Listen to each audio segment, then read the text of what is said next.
ओम ज्ञानतिमिरन्धस्य ज्ञानाञ्जनशलाकया चक्षुरुन्मिलितं येन तस्मै श्रीगुरवे नमः।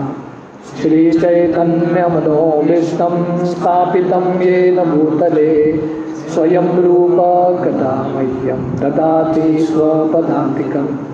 वन्देऽहं श्रीगुरो श्रीयुतः पदकमलं श्रीगुरून् वैष्णवांश्च श्रीरूपं साग्रजातां सहगना रघुनाथान्वितं तं सजीवं साद्वैतं सावधूतं परिजनसहितं कृष्णचैतन्यदेवं श्रीराधा कृष्णपादां सहगना ललिता श्रीविशाखान्वितं च। नमो विष्णुपादाय कृष्णप्रेष्ठाय भूतले श्रीमते भक्तिवेदांत स्वामीति नामिने। नमस्ते सरस्वती देवे गौरवाणी प्रचारिणे निर्विशेष शून्यवादी पाश्चात्यदेशतारिणे। वंचाकल्पतरुभ्यश्च कृपा सिन्धुदेव च पतितानां पावनेभ्यो वैष्णवेभ्यो नमो नमः। जय श्री कृष्ण चैतन्य प्रभु नित्यानंद श्री अद्वैत गदाधर श्रीवासादि गौर भक्तवृंद। हरे कृष्णा कृष्णा कृष्णा हरे हरे, हरे राम राम राम हरे हरे। हरे कृष्ण। टेक्स्ट 26। राजर्षिणां जनयिता शास्त्राच्योत्पत्तिगामिनां निग्रहिता कलेरेश भुवो धर्मस्य कारणात्। This child will be like the father of kings, who will be like sages. For world peace and for the sake of religion, he will be the chastiser of the upstarts and the quarrelsome. तो यहाँ पे वर्णन आता है कि ये जो लड़का है राज ऋषि बनेगा। राज ऋषि नाम जनयिता, हाँ, तो राज ऋषि बनेगा।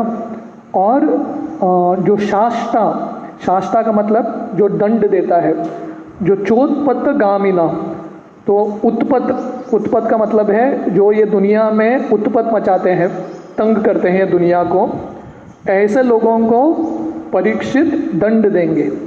हाँ, शास्ता का मतलब है दंड देंगे।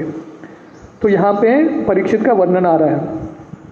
Purport: the wisest man in the world is the devotee of the lord. तो प्रभुपाद लिख रहे हैं कि सबसे बुद्धिमान व्यक्ति कौन है? भगवान का भक्त। तो सबसे बुद्धिमान व्यक्ति रामानंद राय और चैतन्य महाप्रभु के संवाद में भी ये आता है। तो चैतन्य महाप्रभु रामानंद राय को बोलते हैं सबसे बुद्धिमान व्यक्ति कौन है? तो रामानंद राय बोलते हैं भगवान के भक्त सबसे बुद्धिमान है। The sages are called wise man and there are different types of wise man for different branches of knowledge. तो ऋषियों को बुद्धिमान बोला जाता है और अलग अलग ज्ञान के अलग अलग अंग हैं, ब्रांचेस हैं, और अलग अलग अंग के अलग अलग बुद्धिमान व्यक्ति होते हैं। Unless therefore the king or the head of the state is the wisest man, he cannot control all types of wise men in the state. तो इसलिए अगर राज्य में बहुत सारे बुद्धिमान व्यक्ति हैं और राजा मूर्ख है, तो ऐसे बुद्धिमान व्यक्ति को कैसे कंट्रोल करेगा? तो इसलिए राजा को भी बुद्धिमान होना चाहिए। सिर्फ शक्ति से कोई राजा नहीं बनता, उसके पास बुद्धि भी होना चाहिए। तो इसलिए परीक्षित का यहाँ पे वर्णन आ रहा है कि ये जो लड़का है परीक्षित राज ऋषि बनेगा। राजा भी रहेगा, शक्ति भी रहेगा उसके पास, बट बुद्धि भी रहेगा। उसकी बुद्धि घुटनों पे नहीं है, सर पे है बुद्धि उसका। बुद्धि के साथ काम करता है। In the line of royal succession in the family of Maharaj Yudhishthir, all the kings without exception were the wisest men of their times, and so also it is foretold about Maharaj Parikshit and his son Janmejay who was yet to be born. तो युधिष्ठिर महाराज के कुल का ये खासियत था कि हर एक जो राजा हुए बुद्धिमान व्यक्ति हुए। इनफैक्ट भागवतम में वर्णन आता है, नारद मुनि युधिष्ठिर महाराज का गुणगान करते हुए बोलते हैं कि युधिष्ठिर महाराज के राज्यसभा में बहुत सारे ऋषि लोग आते थे, बहुत सारे महान महान संत आते थे। किसके लिए? पांडवों का संग करने के लिए। पांडवों गृहस्थ है, राजा है, ऋषियों को क्यों संग करने की ज़रूरत है? क्योंकि पांडव भगवान के भक्त हैं और बहुत बुद्धिशाली हैं। तो इसलिए वर्णन आ रहा है कि पांडव कुल में जितने भी व्यक्ति हुए हैं हर एक राजा बुद्धिशाली था। और यहाँ पे वर्णन आ रहा है कि परीक्षित महाराज भी बहुत बुद्धिशाली रहेंगे और उनके जो पुत्र हैं जिनका अब तक जन्म नहीं हुआ, जन्मेजय, वो भी बुद्धिशाली रहेंगे। Such wise kings can become the chastiser of upstarts and uprooters of Kali or quarrelsome elements। तो ऐसे बुद्धिमान जो राजा हैं जो कलयुग में उत्पात मचाते हैं, तो कलयुग में बहुत सारे अनर्थ कार्य करते हैं, ऐसे लोगों को ऐसे राजा दंड देते हैं। As will be clear in the chapters ahead, Maharaj Parikshit wanted to kill the personified Kali who was attempting to kill a cow, the emblem of peace and religion। तो राजा का कर्तव्य है कि लोगों को दंड देना, स्पेशली जो गलत लोग हैं उनको दंड देना। तो आगे जाके वर्णन आता है कि जब परीक्षित देखते हैं कि ये कली एक राजा के वेश में गाय को मारने का प्रयास कर रहा है, और गाय जो शांति और धर्म की जो प्रतिनिधि है उसको मारने का प्रयास कर रहा है, परीक्षित महाराज तुरंत जाते हैं और कली को दंड देने के लिए तैयार होते हैं। द सिम्टम्स ऑफ कली आर, तो कलयुग के लक्षण क्या है?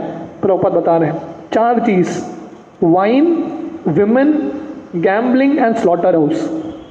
तो कलयुग आ गया मतलब 4 चीज़ दिखाई देगा। एक, दारू का दुकान सब जगह दिखाई देगा। दूसरा, पर स्त्री संग सब जगह दिखाई देगा। तीसरा, गैम्बलिंग, जुआ। और चौथा, कत्लखाना, स्लॉटर हाउस, सब जगह भरे मात्रा में दिखाई देगा। तो ये कलयुग के लक्षण है।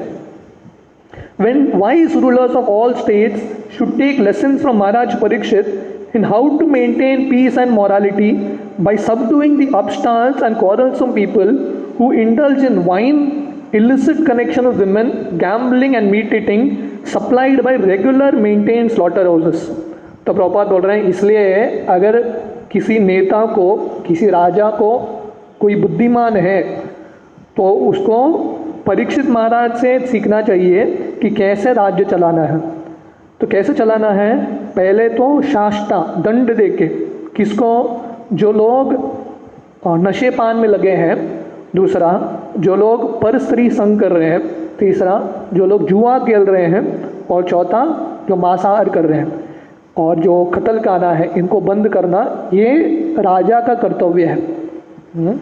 तो राजा अपने एसी कमरे में बैठ के आनंद नहीं लेता, उसका कर्तव्य है रास्ते पे जाके जो लोग गलत कर रहे हैं उनको दंड देना। नहीं तो ऐसा राजा का फ़ायदा नहीं है। कंगन पहन के कोई राजा नहीं बनता, राइट? तो उसके लिए शस्त्र उठाना पड़ेगा। तो राजा का 2 कर्तव्य है, शास्त्र भी पढ़ना है उसको और शस्त्र भी उठाना है। सिर्फ ब्राह्मण सिर्फ शास्त्र पढ़ते हैं पर शस्त्र नहीं उठाते हैं।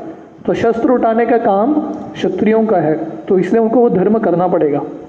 इन this age of Kali regular licence is issued for maintaining all this different departments of quarrel. तो कलयुग में, अभी कलयुग कैसे बढ़ गया, कैसे समझ में आ रहा है?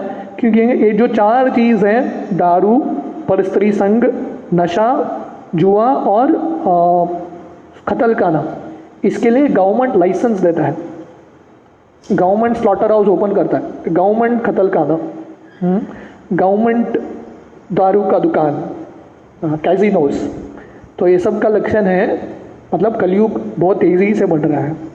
So how can they be peace, expect peace and morality in the state? तो कली मतलब झगड़ा, छोटे छोटे चीज़ पे झगड़ा होता है। और झगड़े का कारण ये 4 चीज़ ही है कि नहीं? जब आदमी दारू पीता है तो क्या करेगा? एक दूसरे से झगड़ा करेगा, राइट? दूसरा, जब स्त्री आती है क्या होता है? झगड़ा होता है। एक बार एक कहानी है हमारे शास्त्रों में, 2 भाई थे, असुर थे, वो दोनों बहुत घनिष्ठ भाई थे। तो दोनों ने इतना हलचल मचाया था पूरे दुनिया में, लोगों को समझ में नहीं आता क्या करना चाहिए। देवता सब परेशान, तो ब्रह्मा जी के पास गए। तो ब्रह्मा जी बोले सॉल्यूशन सिंपल है, आप सब लोग आपके शरीर से एक एक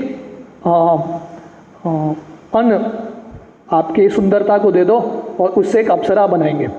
तो वो अप्सरा का नाम आया तिलोत्तमा। तिल तिल हर एक देवता से मिलके तिलोत्तमा। तो तिलोत्तमा का भेज दिया दोनों भाई के बीच में। ये जब गई, दोनों भाई एक दूसरे से झगड़ा करके एक दूसरे को मार दिया, राइट। तो ये दूसरा कारण है। अब शास्त्र पढ़ेंगे तो दूसरा सबसे बड़ा कारण है झगड़े का स्त्री। और तीसरा है गैम्बलिंग, जुआ।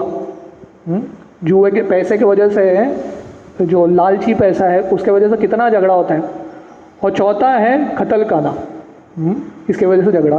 तो इसलिए लोग अगर शांति चाहते हैं, ये चार चीज़ को ओपन करेंगे और राजा है ये चार चीज़ को सपोर्ट करेंगे, तो दुनिया में शांति कहाँ से आएगा? संभव ही नहीं है। The state fathers therefore must follow the principles of becoming wiser by devotion to the lord, by chastising the breaker of discipline and by uprooting the symptoms of quarrel as mentioned above. तो इसलिए जो नेता है, जो राज्य कर रहे हैं, उनका कर्तव्य क्या है? पहला, बुद्धिमान बनना। कैसे? भगवान की भक्ति से। बुद्धि कहाँ से आती है? भगवान की भक्ति करने से ही बुद्धि आती है। तो भगवान की भक्ति करने से बुद्धिमान बनना पहला कर्तव्य उनका। दूसरा, जो लोग रूल्स को तोड़ते हैं, हाँ, उनको दंड देना, शास्ता, हाँ, दंड देना।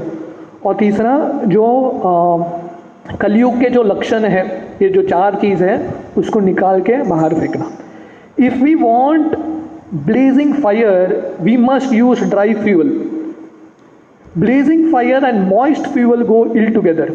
तो अगर कुछ अग्नि जलाना है तो लकड़ी कैसा होना चाहिए? लकड़ी सूखा होना चाहिए। गीला लकड़ी रहेगा तो उसे आग नहीं जलने वाला है। तो वैसे ही दुनिया में कुछ हित करना है तो पहले ये नियमों का पालन करना पड़ेगा, राइट। ये नियमों का पालन नहीं करेंगे तो दुनिया में कुछ हित नहीं होने वाला है। Peace and morality can prosper only by the principles of Maharaj Parikshit and his followers. तो इसलिए दुनिया में शांति चाहिए और नीति चाहिए, तो क्या करना पड़ेगा? परीक्षित और उनके जो अनुयायी हैं उनके नियमों का पालन करना पड़ेगा। तो इसलिए यहाँ पे वर्णन आ रहा है कि परीक्षित के काफ़ी सारे अच्छे गुण हैं, देवताओं के गुण हैं, भगवान के गुण हैं, फिर भी परीक्षित का कर्तव्य है राजा होते हुए असुरों को दंड देना। अगर राजा अभी वन में जाके बैठेंगे, अहिंसा का पालन करेंगे, तो ये चलने वाला नहीं है, दुनिया नहीं चलेगा, राइट। तो अहिंसा क्षत्रियों के लिए नहीं है। प्रभुपाद गीता के पहले अध्याय में लिखता है, अहिंसा डिप्लोमेसी के लिए हो सकता है, दोस्ती बनाने के लिए अहिंसा हो सकता है, पर क्षत्रियों के लिए अहिंसा नहीं है। क्षत्रिय जब अहिंसा करेंगे, अहिंसा का पालन करेंगे, तब क्या होगा? वो कायर बन जाएंगे और जो असुर हैं वो और बढ़ेंगे। टेक्स्ट 27, तक्षकाद आत्मनो मृत्युम द्विज पुत्रो परसर्जिदात प्रपत्यस्यत उपश्रुत्य मुक्त संगम पदम हरेर। After hearing about his death, which will be caused by the bite of a snake bird sent by the son of a Brahmana, he will get himself freed from all material attachment and surrender unto the person of Godhead, taking shelter of him. तो यहाँ तक अभी क्या चल रहा है? ब्राह्मण जो है परीक्षित के जन्म में युधिष्ठिर को परीक्षित जो अलग अलग कार्य करने वाले हैं उसके बारे में बताते हैं। तो पहले तो उनके अलग अलग गुण के बारे में बताते हैं। तो पिछले श्लोक में बताते हैं कि वो कली को भी पराजित करेंगे, कली को दंड देंगे। और फाइनली यहाँ पे बोलते हैं उनका मृत्यु कैसे होगा, राइट। तो जनरली किसी का अगर बच्चे का पत्रिका आता है, जन्म पत्रिका, तो उसका पूरा चार्ट निकलता है, राइट, क्या क्या करेगा और कैसे मृत्यु की प्राप्ति करेगा, राइट। तो जैसे गीता में भगवान बोलते हैं जातस्य ध्रुवो मृत्यु ध्रुवम जन्म मृतस्य च, राइट। तो मृत्यु तो आना ही है, हर किसी को आना है, राइट। परीक्षित हो कि हम हो, हर किसी को मृत्यु आना है, पर मृत्यु में कैसे सफलता पाए वो इम्पॉर्टेंट है। तो इसलिए यहाँ पे बताते हैं कि परीक्षित ने बहुत कुछ किया, पर परीक्षित का सबसे बड़ा कंट्रीब्यूशन है उन्होंने पूरे दुनिया को सिखाया कि कैसे मृत्यु का स्वागत करना चाहिए, कैसे मृत्यु पे विजयी प्राप्त करते हैं। इतने बड़े राजा होते हुए वन पे बैठ के भजन नहीं कर रहे थे, प्रैक्टिकल राज्य कर रहे थे। वो करते हुए कैसे उन्होंने भगवान की प्राप्ति की। इसलिए आ रहा है, after hearing about his death which will be caused by the bite of a snake bird. तो इसलिए जब परीक्षित को सुनाई देता है कि उनका मृत्यु होगा, तक्षक नाम के जो सांप है, स्नेक बर्ड, वो आके ब्राह्मण के श्राप के वजह से उसको मारेंगे। तो परीक्षित सब कुछ छोड़ के he goes and takes shelter of the Lord, surrenders unto the personality of Godhead, taking shelter of him. मुक्त संग पदम हरे। जब उनको ये न्यूज़ सुनाई देता है कि उनकी मृत्यु होगी, सब कुछ छोड़ के कृष्ण का आश्रय लेता है। Purport, material attachment and taking shelter of the lotus feet of the Lord go ill together. तो प्रभुपाद यहाँ पे लिख रहे हैं कि भौतिक आसक्ति और भगवान के शरण जाना दोनों साथ में नहीं जाता, राइट। तो किसी को भगवान के शरण जाना है तो भौतिक आसक्ति को छोड़ना पड़ेगा। जैसे भक्ति सिद्धांत सरस्वती वो उदाहरण देते थे, एक बार एक लड़के का पार्टी था जो दूसरे गांव में जा रहा था शादी के लिए, लड़की के गांव में, राइट। जनरली ऐसा होता है, लड़का लड़की के गांव में जाता है। तो एक नदी क्रॉस करके जाना था, तो नाव पे बैठते हैं। तो नाव वाला बोलता है कि अगला दिन सुबह शादी है, आप लोग सो जाओ, मैं आप लोगों को पहुंचा दूंगा। तो ये सब लोग नाव में सो जाते हैं। तो अगला दिन सुबह उठते हैं तो उधर ही है, किधर नहीं गए वो लोग, मूड तो निकल गया शादी का। तो नाव वाले को पूछ रहा है, क्या किया तूने? बोला, देखो मेरा पसीना छूट रहा है, मैं रात भर नाव चला रहा था। तो बाद में इनको समझ में आया, नाव तो चला रहा था, पूरा मेहनत डाल रहा था, पर जो लंगर है, एंकर है, उसने निकाला नहीं, इसलिए नाव उधर ही रह गया। तो भक्ति सिद्धांत सरस्वती बोलते हैं, इसलिए भगवान की भक्ति करते हुए, नवविधा भक्ति करते हुए हमको धीरे धीरे हमारा आसक्ति जो लंगर है, एंकर है, उसको भी निकालना पड़ेगा, नहीं तो बढ़ेंगे नहीं, उधर ही रहेंगे, right. Material attachment means ignorance of transcendental happiness under the shelter of the lord. तो भौतिक आसक्ति क्यों होता है? क्योंकि हमको अज्ञान है, हमको पता नहीं कि सही आनंद कहाँ पे है। अल्टीमेटली किस चीज़ के प्रति हम आसक्त होते हैं? जो चीज़ हमको आनंद देता है उसी चीज़ के प्रति आसक्त होते हैं, है कि नहीं, राइट। कुछ चीज़ हमको दर्द देगा, कोई हमारे ज़िंदगी में आके हमको बहुत बुरा बोल के जाएगा, वो व्यक्ति के प्रति आसक्ति रहता है क्या? नहीं, उसको देख के नफरत आता है, वो देखेंगे तो हम दूर चले जाएंगे, आसक्ति टूट जाता है। किसके प्रति आसक्ति होता है? जो हमको बहुत आनंद देता है या जो चीज़ हमको आनंद देता है उसके प्रति आसक्ति होता है कि नहीं। आपके पास मोबाइल है, सडनली वो मोबाइल शॉक देने लगेगा तो क्या होगा? उसके प्रति आसक्ति नहीं होगा। तो ये भौतिक दुनिया के प्रति हमको आसक्ति क्यों है? क्योंकि हमारे मन में धारणा है कि ये हमको आनंद दे रहा है। जिस दिन हमको समझ में आएगा कि ये आनंद नहीं दे रहा है, दुख दे रहा है, तुरंत हम हमारे आसक्ति को छोड़ देंगे, will become detached, automatically detached. और भगवान के प्रति आसक्ति कब प्राप्त करेंगे? जब हमको समझ में आएगा कि भगवान के पास जाने से ही हमको सही आनंद मिलेगा, ऑटोमेटिकली हम भगवान के प्रति आसक्त बन जाएंगे। Devotional service to the Lord while existing in the material world is a way to practice one's transcendental relation with the Lord, and when it is matured, one gets completely freed from all material attachment and becomes competent to go back home, back to Godhead. तो भौतिक दुनिया में रहते हुए जब हम भक्ति करेंगे, नवविधा भक्ति, तब क्या होगा? धीरे धीरे हमारा जो भगवान का संबंध है वो विकसित होता है, और जब पूरे तरह से परिपक्व हो जाता है, मैच्योर बन जाता है, तब हम सब कुछ छोड़ के भगवत धाम जा सकते हैं। जैसे एक आम को पकने के लिए क्या करना पड़ता है? वो पेड़ पे लटका रहेगा तो धीरे धीरे पक जाएगा, अलग से उसको प्रयास करने की ज़रूरत नहीं है। तो वैसे ही हम भगवान की भक्ति के साथ जुड़े रहेंगे, ऑटोमेटिकली धीरे धीरे परिपक्व हो जाएंगे। जैसे प्रभुपाद उदाहरण देते हैं, भक्ति का मार्ग मतलब लिफ्ट पे आना, लिफ्ट में आके बैठ गए, लिफ्ट में कूदने की ज़रूरत नहीं है, आके बैठ गए, नंबर दबा दिया, शांति से रुको, उधर एक दिन पहुंच जाओगे, राइट। तो वैसे हम भक्ति मार्ग में रहेंगे तो धीरे धीरे परिपक्वता ऑटोमेटिकली आएगा।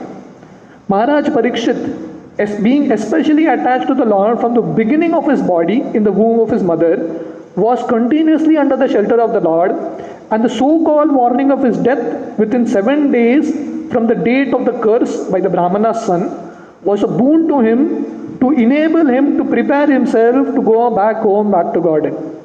तो परीक्षित महाराज भगवान जब वो माँ के गर्भ में थे तभी से ही उनका भगवान के प्रति आसक्ति हो चुका था।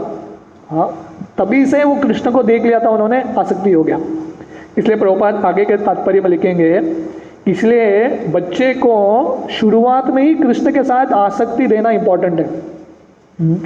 अब देखेंगे बच्चे जो खिलौने के साथ खेलते हैं, हर एक बच्चे का एक गुड़िया होता है, राइट, वो उससे बात करता है, खिलौना के साथ खेलते हैं, उसके साथ आसक्ति हो जाता है, राइट। तो माता पिता का कर्तव्य है कि बच्चे को शुरुआत में ही गुड़िया भी देना है तो राधा कृष्ण का गुड़िया देना है, ऑटोमेटिकली आसक्त हो जाएंगे। तो श्रील प्रभुपाद बोलते थे उनके जो पिताजी हैं बचपन से ही उन्होंने सिखाया। जब प्रभुपाद छोटे बच्चे थे उनको पर्सनल डेटी था, उनके पिता ने उनको छोटे राधा कृष्ण दिया था, तो भाई चलो श्रृंगार करो इसका, तभी से प्रभुपाद का आसक्ति बन गया। तो इसलिए परीक्षित का माँ के गर्भ से ही कृष्ण के प्रति आसक्ति हो गया। तो इसलिए जब उनको नोटिस आया कि 7 दिन में उनका मृत्यु हो जाएगा, परीक्षित बहुत खुश हो गए और सब कुछ छोड़ के भगवान के भजन करने के लिए बैठ गए। तो ये ट्रेनिंग है, राइट।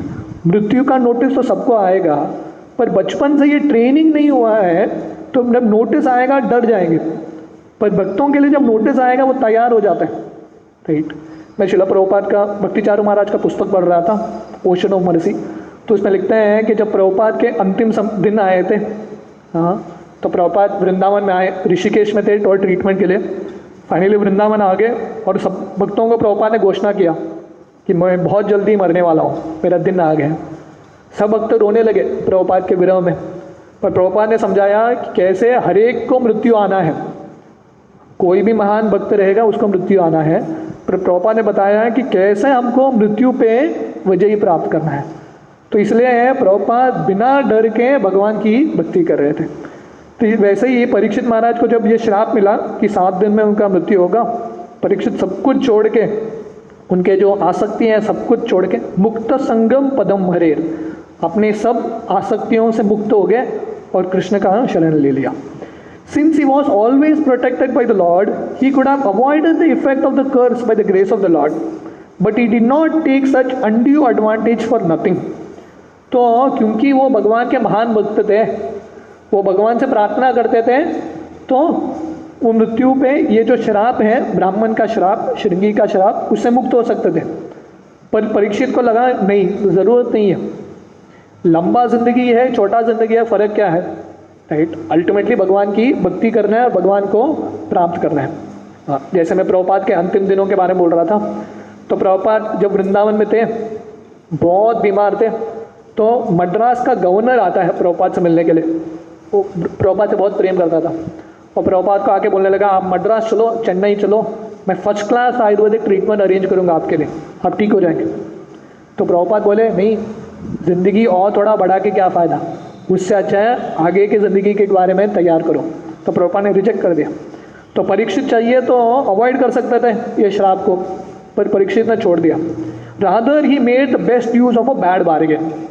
क्या किया उन्होंने, श्राप था फिर भी लगा ये श्राप को मैं वरदान में कैसे कन्वर्ट करूं, वो भक्त का लक्षण है।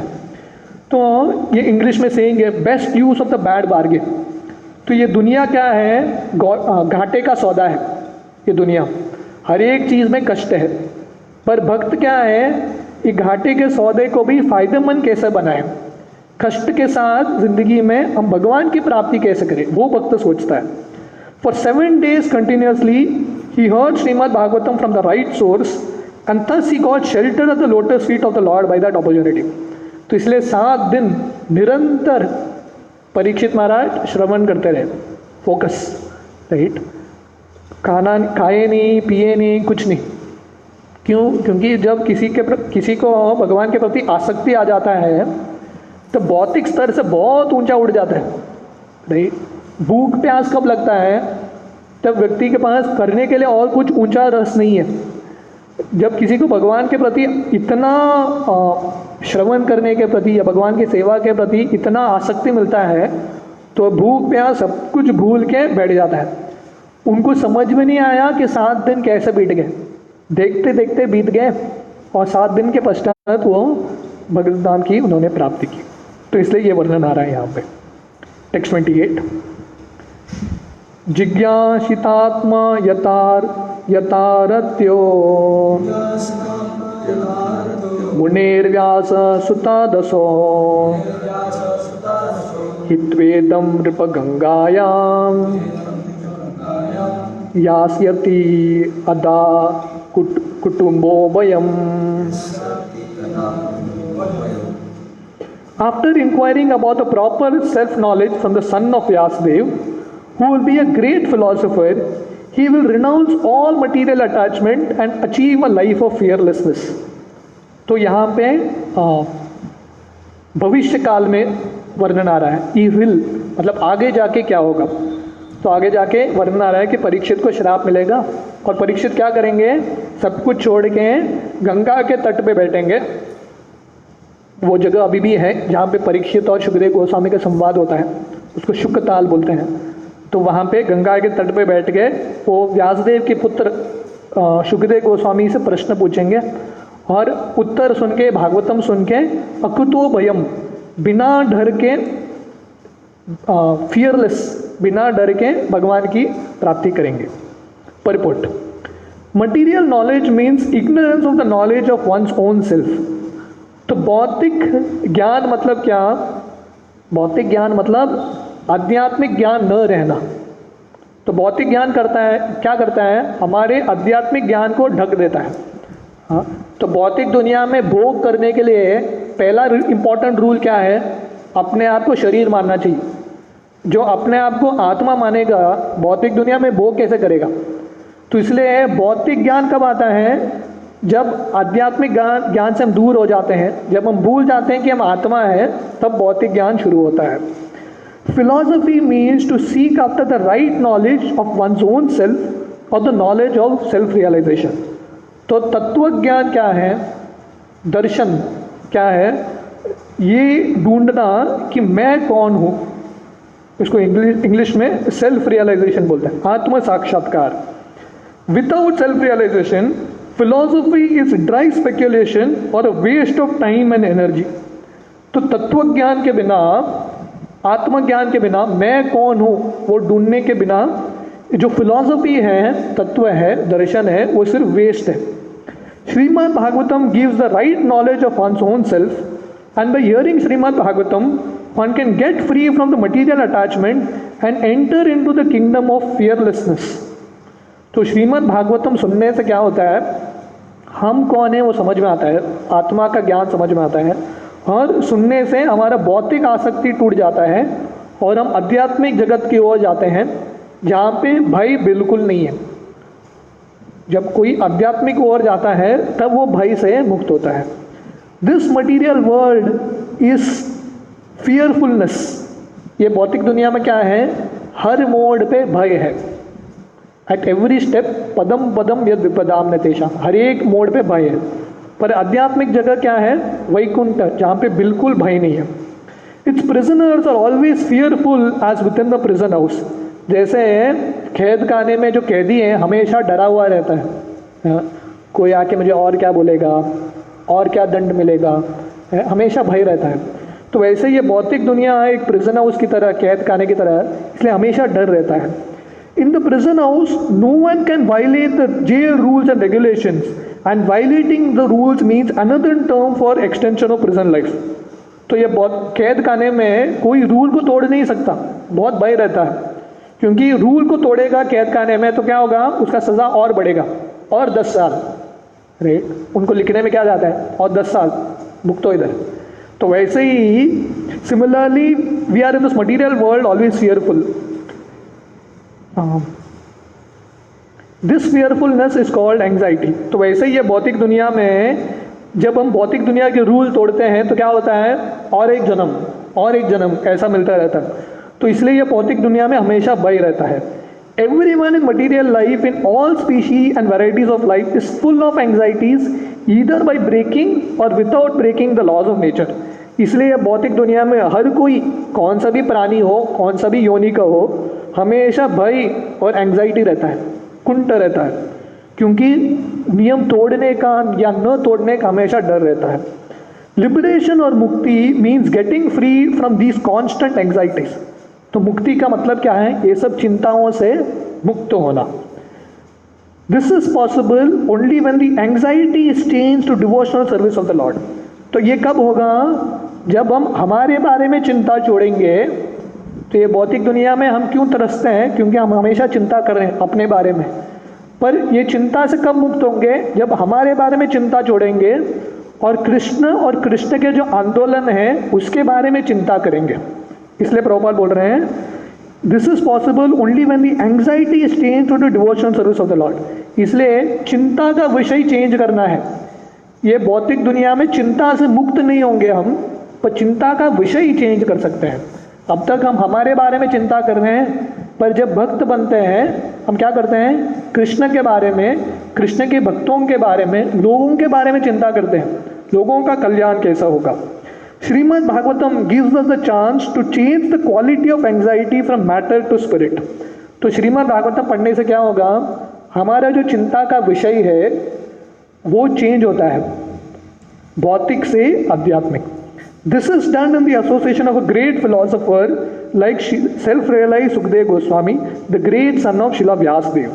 तो ये कैसा होता है? जब हमारे जीवन में सुखदेव गोस्वामी जैसे महान भक्त या उनके प्रतिनिधि आते हैं, तब धीरे धीरे ये ट्रेनिंग मिलता है। Maharaj Parikshit, after receiving the warning of death, took advantages of this opportunity by association with Sukdev Goswami and achieved the desired result। तो परीक्षित महाराज जब उनको मृत्यु का जो ये श्राप है वो सुनाई देता है, वो सब कुछ छोड़ के फायदा लेता है किसका? सुखदेव गोस्वामी के संग का। तो इसलिए भक्तों का संग सबसे दुर्लभ है। तो इसलिए हमको ये भौतिक दुनिया से मुक्ति पाना है तो क्या करना पड़ेगा? भक्तों के संग में रहना पड़ेगा। तो कल मैं पढ़ रहा था, जब शिला प्रभुपाद भक्तिचारू महाराज को संन्यास देते हैं, तब भक्तिचारू महाराज प्रभुपाद आके मिलते हैं कि सन्यासी को कैसा धर्म का पालन करना चाहिए। तो प्रभुपाद बोलते हैं तरीका एक ही है, माया से बचना है तो हमेशा भक्तों के संग में रहो। राइट। तो हमेशा हम भक्तों के संग में रहेंगे, भक्तों के आश्रय में रहेंगे, तब हम ये धीरे धीरे ये भौतिक आसक्ति से मुक्त होकर भगवान की प्राप्ति करेंगे। तो यहाँ पे हम अंत करेंगे।